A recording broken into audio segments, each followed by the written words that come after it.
Hi friends, कैसे हैं आप लोग। एसएम टू लोक गीत वीडियो चैनल पे आप सबके बहुत बहुत स्वागत है। अगर चैनल पे नए हैं तो प्लीज चैनल को सब्सक्राइब कर लीजिएगा और बगल में बेल आइकन घंटी उसको प्रेस कर लीजिएगा कि ताकि जब भी हम वीडियो अपलोड करें तो सबसे पहले नोटिफिकेशन आप सबके मिले।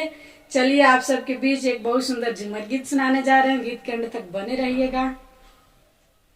पढ़ता कॉलेजवा हम भैनी सयनवा गावन हम जाइब मोरे मम्मी गावन हम जाइब ए मोरे मम्मी। पढ़ता लिखता हम भैनी सयनवा गावन हम जाइब ए मोरे मम्मी गावन हम जाइब ए मोरे मम्मी। जाऊ तू बेटी हो जाइबू गावनवा सपना होई जाइबू ए मोरे बेटी सपना होई जाइबू ए मोरे बेटी।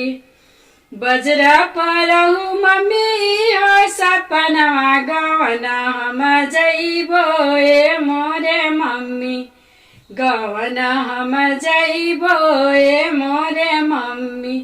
पढ़ता लिखता हम भैनी सयनवा गावन हम जाइबो ए मोरे भाभी गावन हम जाइबो ए मोरे भाभी। जाऊ तू ननदो हो जाइबो गावनवा हो जाइबो गावनवा सपना होई जाइबू ए तू ननदो सपना होई जाइबू ए तू ननदो।